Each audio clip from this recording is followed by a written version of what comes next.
Hola, soy Julio Balana, del Colegio de Ingenieros Industriales de Aragón y La Rioja, y hoy os voy a hablar del informe final sobre el apagón de España y Portugal del pasado 28 de abril del 2025 que ha publicado este 20 de marzo ENSOE, que es la Red de Operadores de Redes de Transporte Europea.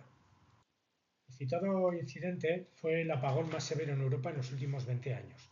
El incidente provocó un impacto masivo en ciudadanos de ambos países, España y Portugal, con pequeñas afectaciones en áreas fronterizas de Francia. El resto del sistema eléctrico de Europa continental se mantuvo estable durante toda la duración del incidente, sin perturbaciones significativas. Portugal completó la reposición del servicio a las 12:22 del 29 de abril y en España finalizó a las 4 del mismo día. Veamos brevemente la distribución geográfica de la generación y la demanda. El 28 de abril fue un día primaveral típico, con temperaturas suaves y condiciones mayormente soleadas. Las horas matinales se caracterizaron por un incremento de la generación renovable, principalmente fotovoltaica, con exportaciones totales españolas de 5 gigavatios. El suroeste de España presentaba una producción eléctrica muy elevada, con 18,7 gigavatios generados frente a solo 8,2 de gigavatios de demanda regional.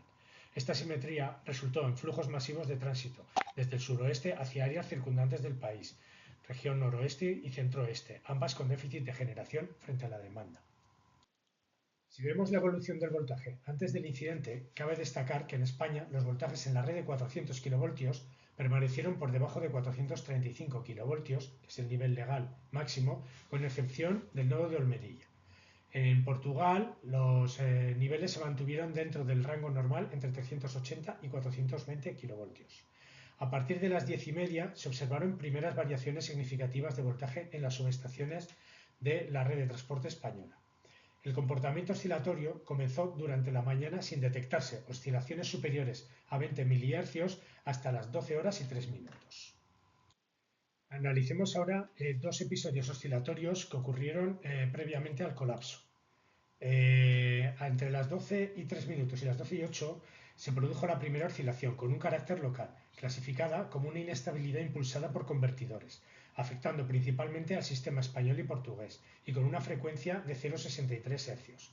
Se localizó principalmente en la península ibérica, con mayor actividad en el área entre Carmona y Almaraz. La segunda oscilación ocurrió entre las 12:19 y las 12:22, como una oscilación interaria, con frecuencia dominante de 0,2 Hz, correspondiente al modo continental este, centro y oeste. Atención a esto que voy a decir ahora. Los operadores en salas de control de los TSO tomaron medidas de mitigación reduciendo exportaciones españolas a Francia, acoplando líneas internas en sur de España y cambiando el modo operativo del enlace en continua Francia-España. Aunque estas medidas mitigaron efectivamente las oscilaciones, su naturaleza llevó a un incremento del voltaje en el sistema eléctrico ibérico como efecto colateral. Veamos a continuación las áreas geográficas en las que se produjeron desconexiones. Entre las 12:32:0 y las 12:32:57 se detecta un incremento de carga en las redes de distribución de 525 megavatios, debido a desconexiones de fotovoltaica y eólicas en dichas redes. A las 12:32:57 un transformador 400-220 en Granada desconectó por sobretensión, perdiendo 355 megavatios que inyectaba a la red. Entre las 12:33:16 y las 12:33:16 y 820 se produjeron desconexiones en dos subestaciones de 400 kilovoltios en Badajoz, perdiéndose 727 megavatios de instalaciones fotovoltaicas y termosolares. Varios disparos a las 12:33 provocaron desconexión de generación eólica y solar en Segovia, Huelva, Badajoz, Sevilla y Cáceres, sumando 928 megavatios adicionales.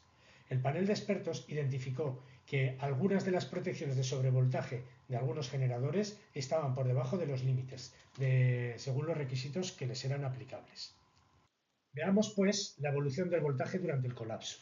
Los datos muestran que el voltaje aumentó rápidamente desde aproximadamente 420 kilovoltios a niveles superiores a 450 en cuestión de segundos. Se observó asimetría de fases en algunos nodos durante el incremento de voltaje, indicando comportamiento no uniforme del sistema en diferentes localizaciones. La velocidad de cambio del voltaje, diferencial de V partido por diferencial de T, fue excepcionalmente alta, superando las capacidades de respuesta de los sistemas de control automáticos existentes. El incremento continuo de manera descontrolada hasta alcanzar el punto de activación de protecciones de sobretensión en múltiples instalaciones y de generación simultáneamente. Aquí en la derecha podemos ver en la gráfica de arriba los rápidos incrementos de tensión y en la izquierda cómo se fue incrementando la tensión en todos los nodos de la geografía ibérica. Si realizamos un análisis de los flujos entre la red de transporte y las redes de distribución y la generación distribuida, vemos que hay una clara correlación entre la proporción de desconexiones de inversores y los periodos en los que la tensión es alta en la red de transporte. En esos momentos los flujos entre la red de transporte y la red de distribución se incrementan. Es decir, cada vez que sube el voltaje en la red de transporte se desconectan más generadores en la red de distribución y aumenta el flujo en la red de transporte a la de distribución. Estas desconexiones y aumento del flujo se dan en un área muy amplia, pero predominan en la región sur. Realicemos un pequeño análisis del control de voltaje. Los generadores renovables seguían un factor de potencia fijo, por lo que no contribuían de forma efectiva al control dinámico del voltaje. En el informe se dice que hubo generadores síncronos que alcanzaron la referencia Q que debían en menos del 75% de las muestras horarias. Atención a este dato que voy a dar ahora.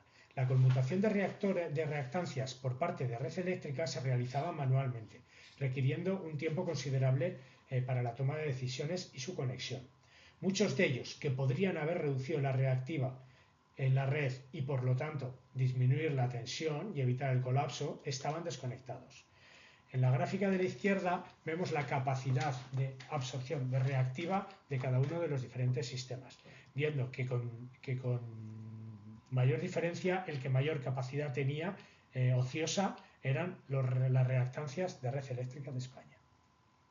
Si vemos la evolución de la frecuencia y el voltaje durante el colapso, vemos que la frecuencia en la península ibérica comenzó a caer desde aproximadamente 50 Hz, alcanzando los 49 Hz a las 12:33:20, cuando el rate of change of frequency superó el 1 Hz partido por segundo. El sistema de Europa continental, sin embargo, mantuvo su frecuencia estable alrededor de los 50 Hz durante todo el evento. El voltaje en la subestación de Carmona alcanzó picos superiores a 490 kV antes del colapso completo, lo que está muy por encima del límite superior de 435 kV. La tasa de cambio de frecuencia permaneció dentro del rango absoluto de 1 Hz por segundo hasta las 12:33:20, indicando que las condiciones del sistema ya se habían degradado severamente. Respecto al proceso de reposición de la tensión en España, cabe decir que Red Eléctrica activó inmediatamente el plan de reposición, iniciando arranques simultáneos en múltiples ubicaciones estratégicas, en 4 áreas principales: occidental, norte, este y sur. La red de transmisión española se restauró completamente a las 4 horas del 29 de abril, aproximadamente unas 15 horas y media después del incidente. Los desafíos principales incluyeron la coordinación entre islas de generación, gestión de la tensión y sincronización progresiva de áreas. Sí, en los planos podemos ir viendo cómo se va restaurando la tensión primero en algunas islas de tensión y luego viniendo desde el norte, desde Francia y desde el sur, desde Marruecos, para unificar las tensiones e ir ampliando cada vez más las áreas donde se repuso. El comité de expertos ha elaborado un árbol de causa raíz que presenta de forma esquemática y sintética cómo el incidente se desarrolló por combinación de factores clave. En él ha metido algunas cajas azules que se corresponden a factores sobre los cuales el panel de expertos formula unas recomendaciones específicas de mejora. El análisis identifica el aumento rápido de voltaje como fenómeno central que desencadenó la cascada de eventos. Entre los factores determinantes se incluyen la capacidad insuficiente de control dinámico de voltaje y configuraciones inadecuadas de protecciones en generación. Entre las recomendaciones que hace el panel de expertos sobre el control de voltaje, cabe destacar en primer lugar la implementación de la automatización del control de reactancias, que ya hemos visto que podrían haber controlado el aumento de tensión, pero muchas de las cuales estaban desconectadas. También reforzar la coordinación entre la red de transporte y los distribuidores para el control de voltaje.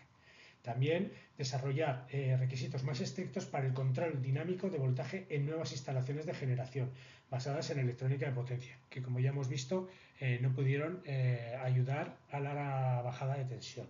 Y por último, revisar y armonizar rangos operativos de voltaje permitidos, es decir, bajar un poco la tensión máxima permitida a la red de transporte de 435 kV. Entre las recomendaciones para la generación vemos la revisión de ajustes de protección por sobretensión en las instalaciones existentes, la mejora de las capacidades de soporte dinámico en instalaciones renovables para control activo de potencia reactiva ante variaciones de la tensión, la implementación de requisitos explícitos sobre provisión de potencia reactiva en la generación síncrona, con posibles consecuencias económicas en caso de incumplimiento, y el refuerzo de los requisitos técnicos de conexión para redes locales. Las principales recomendaciones sobre oscilaciones es la instalación y activación de estabilizadores de sistemas de potencia PSS en todas las unidades de generación síncrona de gran capacidad. Reforzar las capacidades de amortiguamiento de oscilaciones en los enlaces en continua existentes mediante la mejora de las funcionalidades de Power Oscillation Damping. También el establecimiento de sistemas de monitorización continua de los modos de oscilación y el desarrollo de herramientas avanzadas de planificación operacional que puedan prever los fenómenos oscilatorios. Con respecto a la planificación, se recomienda una evaluación explícita de la estabilidad de voltaje y riesgos de oscilaciones, además de los criterios de siempre de N-1. Que se utilicen escenarios con alta generación renovable variable, exportaciones elevadas y topologías de red con líneas fuera de servicio. Que se refuerce el intercambio de información sobre previsiones de generación distribuida y pequeños generadores embebidos en la red. Y que se utilicen herramientas de análisis de sensibilidad frente a variaciones rápidas de generación y demanda para ver la estabilidad de tensión y se integre en la planificación operacional. Sobre la observabilidad, habría que implementar los requisitos de red observable, asegurando que el transportista tiene acceso a los datos en tiempo real de las instalaciones relevantes de la red de distribución. Habría que establecer sistemas de intercambio de información en tiempo real entre los distribuidores y el transportista, que incluyan el estado de la generación distribuida, cargas importantes y configuración de la red de distribución. Y habría que estimar el comportamiento agregado de los pequeños generadores embebidos en la red. Otras recomendaciones que no están directamente vinculadas al apagón, pero que han salido a raíz del análisis del mismo, hacen referencia al marco regulatorio, a los requisitos técnicos europeos para el grid forming en sistemas de generación, a la actualización de los códigos de red europeos para alta penetración de recursos energéticos renovables, al marco regulatorio para infraestructuras comunes de evacuación compartidas por múltiples productores, a la armonización de los requisitos de control de voltaje, calidad de onda y límites operativos. También hace referencia a parte de los mercados, en las que se pide revisar los horarios de cierre de mercados eléctricos para compatibilizarlos con el análisis de seguridad operacional, que los transportistas puedan tomar acciones preventivas de seguridad después del cierre de mercado, a la mejora de la coordinación entre operadores de mercado y transportistas para asegurar las necesidades de seguridad, y a la gestión de la priorización de requisitos de seguridad del sistema cuando entran en conflicto con el mercado. Respecto a las interconexiones, hace referencia al refuerzo de la capacidad de interconexión entre España, Francia y Portugal, a la mejora de la coordinación operativa de los enlaces en continua existentes entre operadores de ambos lados y al control coordinado de múltiples enlaces en continua para la estabilización del sistema europeo y la amortiguación de oscilaciones interarias.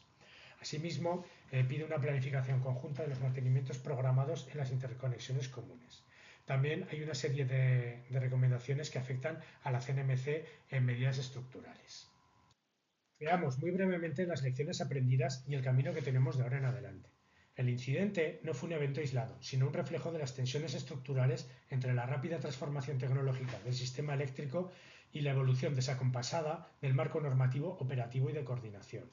El principal reto identificado es gestionar un sistema con mayor volatilidad y menor margen de estabilidad, exigiendo respuesta coordinada técnica y regulatoria a nivel nacional y europeo. La implementación de las 40 recomendaciones del panel de expertos requiere compromiso de todos los actores, transportistas, distribuidores, generadores, reguladores y autoridades nacionales y europeas. El seguimiento de la implementación de las recomendaciones debe establecerse mediante mecanismos de gobernanza claros, aunque la responsabilidad de implementación recae en cada destinatario específico.